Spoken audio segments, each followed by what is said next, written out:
안녕하세요. 곽 작가입니다. 오늘도 제 채널을 방문해 주셔서 감사합니다. 오늘은 우선 헬라란 용어에 대해서 잠깐 말씀드리고 싶은데요.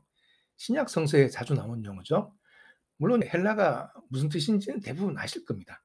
헬라는 그리스라는 뜻이죠. 한자로는 히랍이라고 하고요. 헬라어는 당연히 그리스어를 말합니다. 이 당시 신약 성서의 무대가 되던 유대와 소아시아 지역의 공용어가 바로 헬라어였습니다. 근데 그리스를 왜 헬라라고 할까요? 또 그리스어를 왜 헬라어라고 할까요? 이유는 사실 당시에 그리스를 헬라스라고 불렀는데 거기서 음을 따와서 우리나라 기독교계에서 헬라라고 부르는 것 같습니다. 근데 실은 요즘은 그리스에서도 자기 나라를 헬라스라고 부르지 않아요. 엘라다라고 부르거든요. 그리스어는 엘리니키라고 하고요. 제 개인적인 생각으로는 우리도 헬라나 헬라어 대신에 그리스어로 불러도 무방하고 사실 그 편이 낫다고 생각합니다.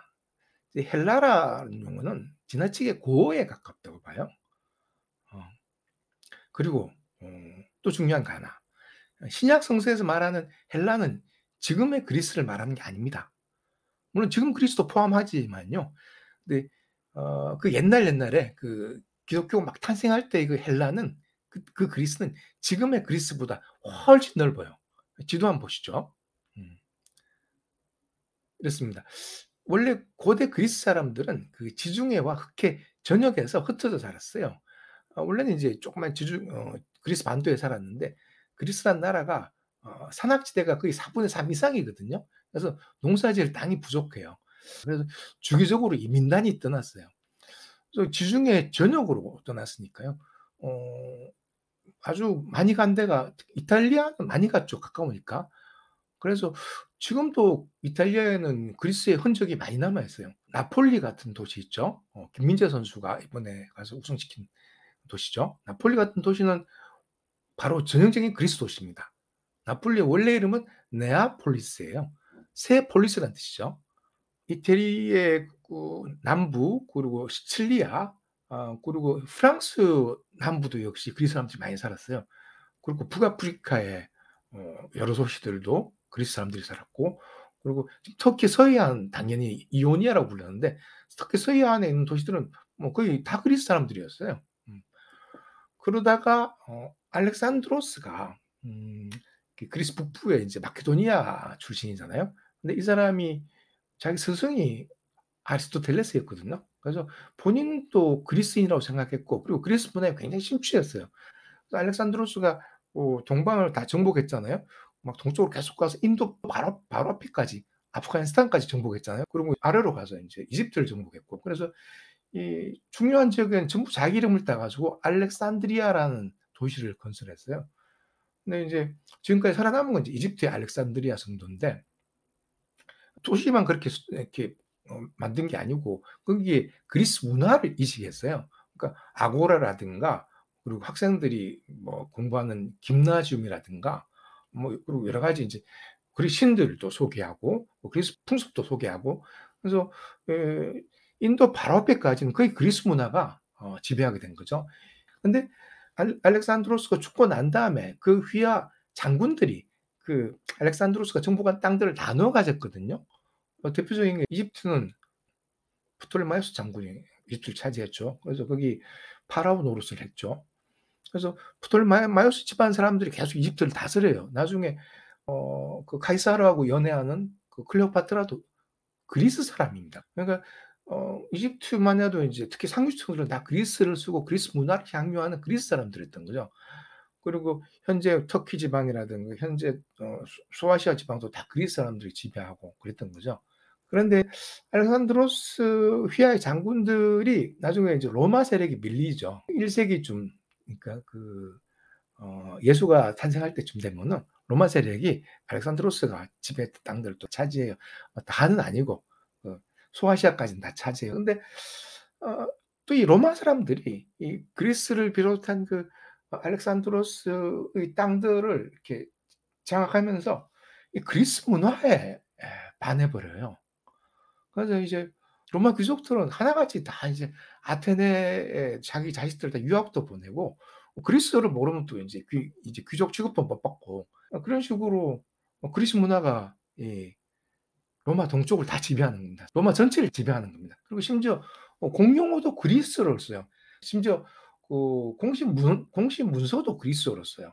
서쪽은 그나마 라틴어가 좀 살아남는데 동쪽은 다 그리스어를 쓰는 겁니다. 이집트는 당연히 그리스어를 쓰고 막 카이사르하고 클레오파트라가 만났을 때도 당연히 그리스어로 서로 대화를 나눴을 겁니다. 그런데 그건 로마고 재밌는 건 이제 유대인들도 유대 지배층들은 이 그리스 문화 영향을 많이 받아요. 그래서 1세기쯤 되면은 유대 종사층 그리고 사제들도 그리스식의 이름을 쓰기 시작해요. 예를 들어 메넬라오스, 알렉산드로스, 아리스토블루스 등등등. 심지어 사실은 예수도 자세히 보면은 예슈아라는 유대 이름의 그리스식 표현 아닙니까? 예수. 그리스식 이름입니다. 그리고 베드로, 피터. 그리스식 이름입니다. 나중에 이제 예수가 베드로한테 유대식 이름을 지어주죠. 케파라고.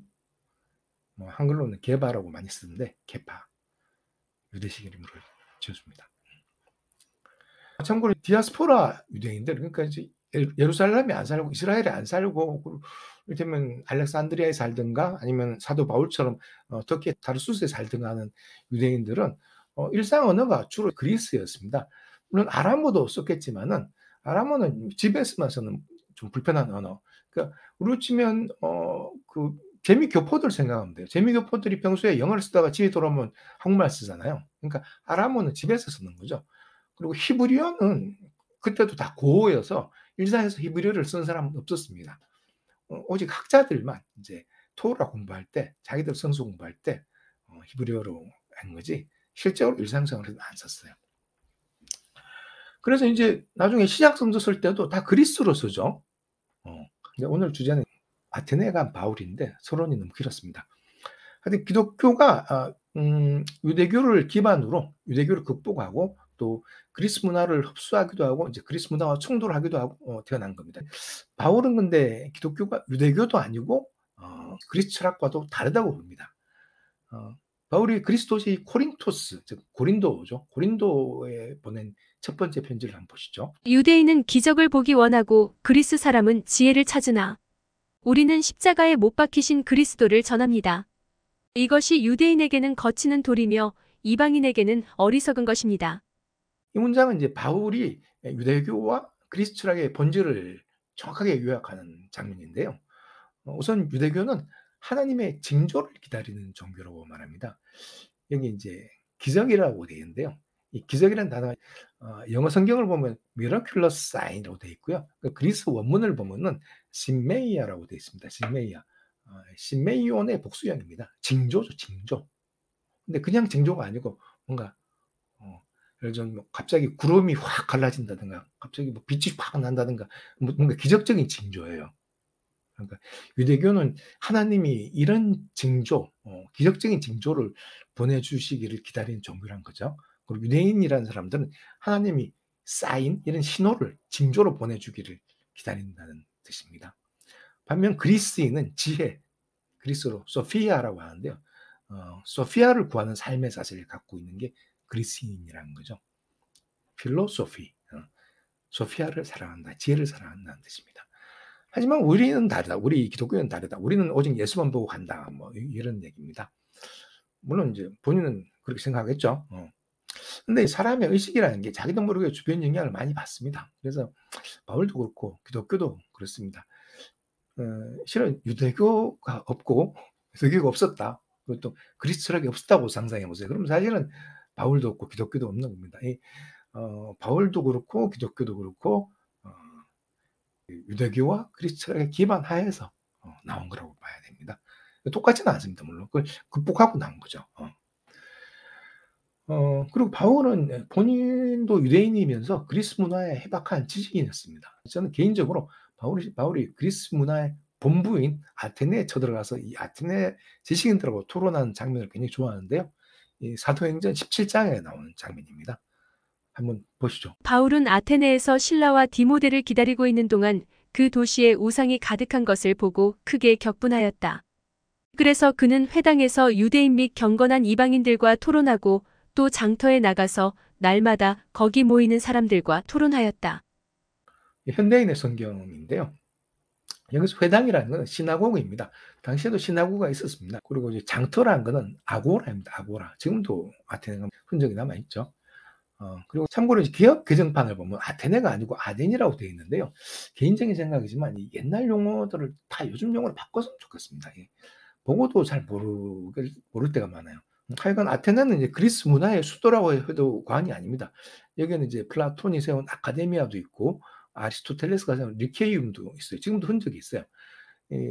이런 것들은 쟁쟁한 지식인들이 토론으로 승부를 보는 것입니다. 그리고 아테네 사람들도 그런 토론에 굉장히 관심이 많았어요.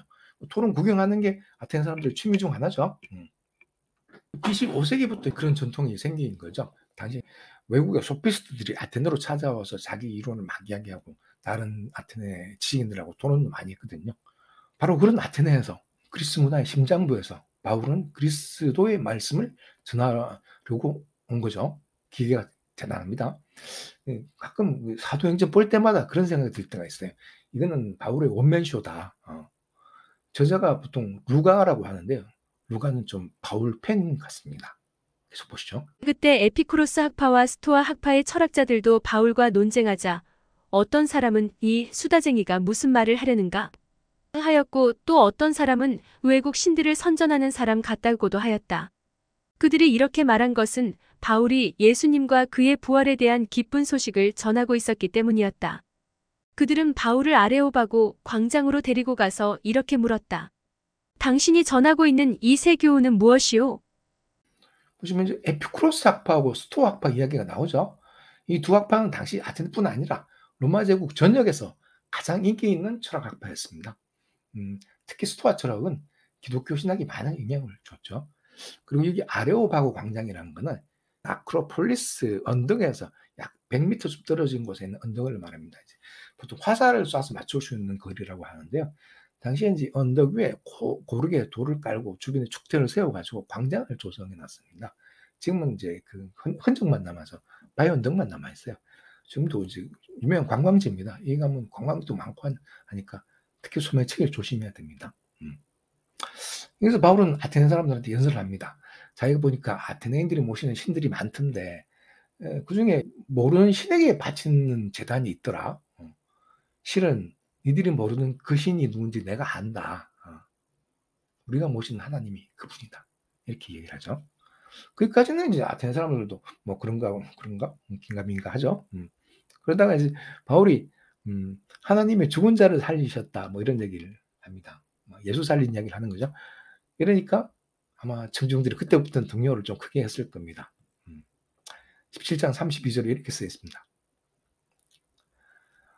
죽은 사람이 다시 살아난다는 말에 어떤 사람들은 비웃었고 또 더 듣고 싶다는 사람들도 있었다.